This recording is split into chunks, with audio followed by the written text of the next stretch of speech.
बिस्मिल्लाह الرحمن الرحیم نن زموږ د ارشاد الصرف سبق نمبر 161 دی قانون نمبر 87 دی د مضاعف قوانین شروع دي نن به موږ د فر فر افرر قانون وایو د فر فر افرر قانون د دې قانون خلاصه دا ده چې کله د فعل مضارع په اخر کې د حروف متجانسین دویم حرف د امر د وجنه یا د عامل جازم د وجنه یعنی د جزم چې کوم پنځه حروف جازمه دي لم لما لام امر لینه ان شرطیه دې پنځه حروف ته حروف جازمه او ته عامل جازم وای یا د دې حروف یا عامل جازم د وجنه ساکن شي چې کله د فعل مضارع په اخره کې دوه حروف متجانسین راشي یعنی دوه د یو جنس حروف راشي یا دوه یو شان حروف راشي او په هغه کې دویم حرف د امر د وجه نه ساکن شي یا د حروف جازمه او د وجه نه ساکن شي نو بیا د ساکن د دویم ساکن حرف چې د فتحه ورکول لکه فر او کسره ورکول لکه فر او ادغام کول هم جایز دي لکه فر ادغام کول لکه دا اوس ادغام هم شوی دی ٹھیک شو او فک ادغام مطلب دا چې ادغام نه کول ادغام نه کول او په خپل اصلي حالت یعنی ساکن پر خودل هم جایز دي لکه افرر دا دی لم يفر او لم يفرر په خپل اصلي حالت باندې پر خود دویم حرف ٹھیک شو ګوره مونږ سره دا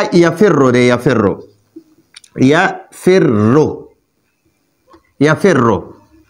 نو دلته کې ګورئ دا اصل کې دی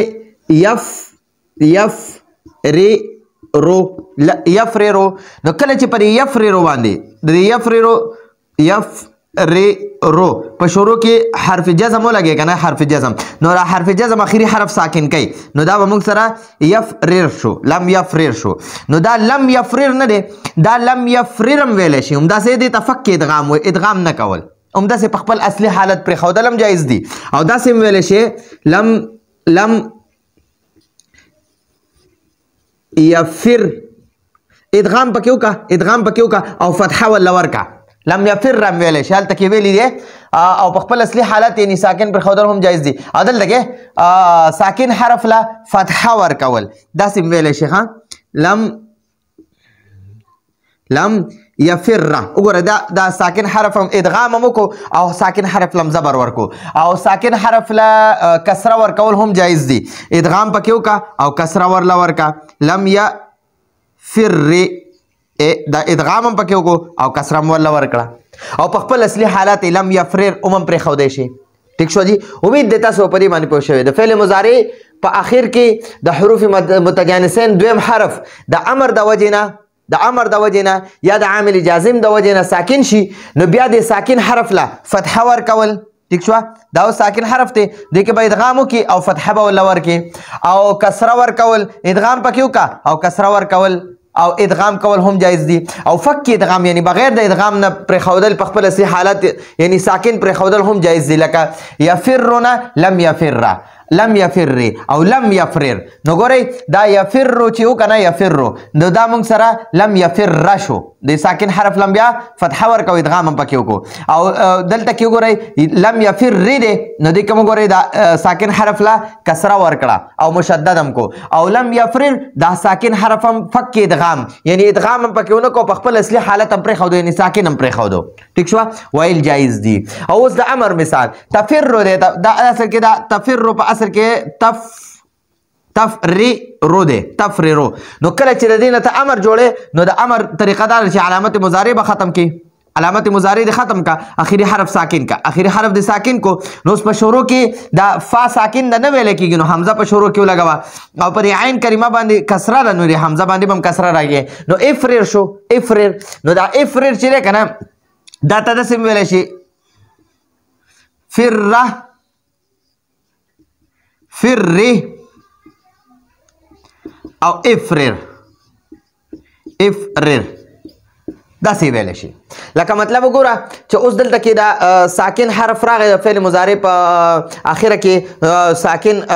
حرف راغی، یعنی حروف متجانسین کې دا دویم حرف ساکن دی د امر د وجې نه، د امر د وجې نه ساکن شو. نو افرر شو، افرر. نو دا افرر چې دی په دې کې ته دا په خپل حالت هم پرېښودی شي او دا یوه را په دې دویم را کې ادغام کولی شي، فتحه هم ورکولی شي، کسره هم ورکولی شي، په خپل حالت هم پرېښودی شي. نو دا تفرنا فر فر افرر دا ته داسې ویلی شي. ٹھیک شو، ویل جایز دي. اوس درته بله خبره کوي او چې کله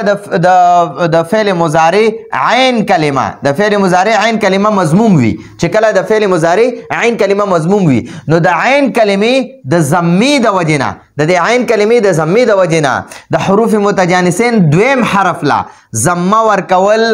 هم جایز دي. لکه یمد دی، یمدو دا اصل کې دی یم دو دو دی،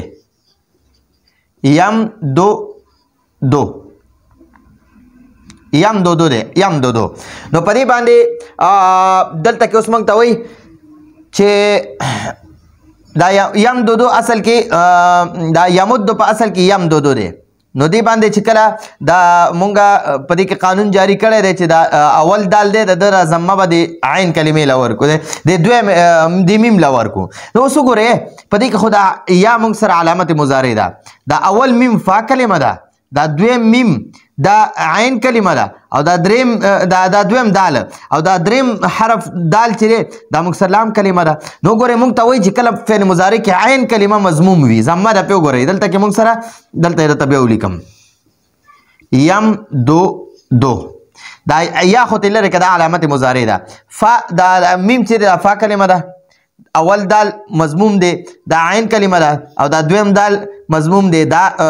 لام کلمه ده. نو ګورئ عین کلمه موږ سره مضموم ده که نه، دا دویم دا اولنی دال موږ سره عین کلمه دا موږ سره مضموم دی، مضموم دی. نو موږ ته وایي چې کله فعل مضارع عین کلمه مضموم وي نو دا دال عین کلمه ده موږ سره مضموم ده. نو د عین کلمې د ضمې د وجې نه د حروف متجانسین دویم حرف له ضمه ورکول هم جایز دي. نو دا دال چې دی دله به مونږ بیا ضمه ورکو چې کله په ده کې مونږ حروف متجانسین ده. نو دا اوس یم دو دو دی، نو په ده چې کله یم دو دو باندې چې کله دغه ولګي حروف د حرف جازم ولګي نو د یم دو دو نه به مونږ سره یم دود شي، یم دود، یم دود. نو دا یم دود چې دی که نه یم دود، نو په دې کې ادغام کول هم جایز دي، همداسې په خپل حال یې پرېښودل هم جایز دي او دې دال له بیا ضمه ورکول هم جایز دي. اوس په د دې عین کلمې د وجې نه موږ د دویم دال لم ضمه ورکو، نو دا دویم دال لم ضمه ورکړې ده. ٹھیک شو، نو دا مونږ داسې هم ویلی شو ګورئ د خپل حالت باندې بغیر د ادغام نه ویلی شو او په دې کې مونږ ادغام به کوو، فتحه هم ورکولی شو، ادغام به کوو، کسره هم ورکولی شو، په خپل حالت هم پرېښودلی شو او ادغام به پکې کوو او ضمه به ورله ورکوو. نو ګورئ دا اوس مونږ داسې ویلی شو لم یمد، لم یمد، لم یمد. ٹھیک شو، لم یمد او لم یمد ضمه به مولا اوس ورکو، لم یمد، یمد وګوره دا ضمه مولا ورکړه او په خپل حالت هم پرېښودی شو لم یمدد، یمدد. ٹھیک شو، دا خو د حرف جازم مثال. اوس د امر مثال وګورئ تمد دی، تمد په اصل کې تم دو دو دی، تم دو دو. نو اوس وګورئ چې کله د دې نه امر جوړی نو علامت مضارع به ترې ختمه کړي، ٹھیک شو، او اخري حرف به ساکن کې. نو دا به موږ سره د تم دو دو نه به موږ سره شي میم ساکن، دا میم به را سره ساکن شي، میم ساکن دی او دود به راشي. نو دا به مونږ په دې شروع کې به بیا حمزه ولګو، حمزه هم د امر دپاره مونږ بیا حمزه وصلي راوړو، نو ځکه مونږ سره د اولنی حرف ساکن دی مونږ به حمزه وصلي واخلو او عین کلمه دا دال دی، دا مضموم دال دی، اولنی دال. نو په ده چې ضمه وي نو په حمزه وصلي باندې به هم ضمه راځي. نو امدد شو را سره. نو دا امدد چې دی که نه دا مونږ همداسې په خپل اصلي حالت هم ویلی شو، ٹھیک شو. په دې باندې مونږ دې کې ادغام کولی شو او فتحه هم ورکولی شو، کسره هم ورکولی شو، ضمه هم ورکولی شو. نو دا امدد نه دی، امدد دا مونږ داسې هم ویلی شو ګورئ مده، بیا داسې هم ویلی شو مدي او داسې هم ویلی شو مدو، مدو او داسې هم ویلی شي امدد، امدد، دود وګورئ په خپل حالت باندې پرېښودو نو دا زموږ سره د فر فر افرر قانونو او زموږ د ارشاد الصرف الحمدلله نن په 161 سبقونو کې او په 87 قوانینو کې دا زموږ سره د ارشاد الصرف کتاب مکمل ختم شو موږ سره مقدمه هم پکې ختم شو قوانین هم 87 موږ سره پوره شو او دې نه تاسو ځان سره سکرین شاټ هم واخلئ دوباره هم واورئ او بیا به ان شاء الله دی باندې بتا سو پوه شي که پوه څوک نه نو بیا کمنټ کې را نه تاسو کولای شي امید ده تاسو په دې باندې پوه شئ زمونږ د اسلافو د استادانو زمونږ د مشرانو د مشایخو دا ترتیب دی چې کله هغه یو کتاب ختم کینو په اخره کې بیا دعا کوي نو راځي چې مونږ هم یو دعا وکړو چې دا کتاب مونږ ویلو چې الله پاک په دې باندې ښه پوهه را نصیب کړي او دا مونږ په قرآن او په احادیثو کې جاری کولی شو الحمدلله رب العالمین والصلاة والسلام علی اشرف الانبیاء وسید المرسلین محمد وعلى آله واصحابه واهل بیته وذریاته اجمعین اللهم صل على سيدنا ومولانا محمد وعلى آل سيدنا ومولانا محمد وبارك وسلم وصل عليه يا الله يا رحمن يا رحيم يا ذا الجلال والإكرام يا ذا القوة المتين يا رحم المساكين يا رحم الراحمين مونږ دا ارشاد الصرف کتاب ستا په توفیق سره ختم کو یا الله دا موږ ته صحیح طریقې سره یاد کې کوم مشکلات راته دي هغه راته آسان کې او یا الله موږ ته دین اسلام یعنی دا ټول دین راته آسان کې علم د لاره باندې روان کړي وتا یا الله دا راته آسان کې علم نافع را نصیب کې او حلال رزق را نصیب کې او خدای پاکه د علم سونم اوساتي او خدای پاک په علماء حق کې مونږ راولي او د په علم باندې د عمل کولو توفیق را نصیب کې او په ټوله دنیا کې د علم خورولو توفیق را نصیب کې او د هر قسم د ځمکې اسمانونو آفتونو نه حفاظت فرمای د ځمکې او د اسمانونو چې څومره مخلوقات دي د هغې د شرورو نه د هغې د تکالیفو نه حفاظت وکړي او یا الله زمونږ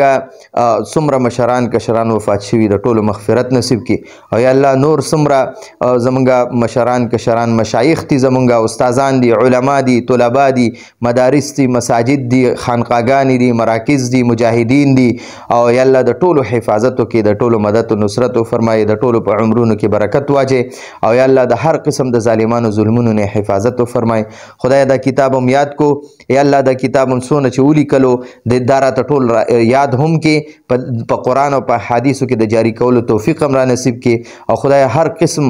رکاوټ او څومره مشکلات او تکالیف دي د علم په لاره کې دارا ته ټول اسانه کې وصلی الله تعالی علی خیر خلقه محمد و آله و اصحابه اجمعین آمین آمین آمین برحمتک یا ارحم الراحمین.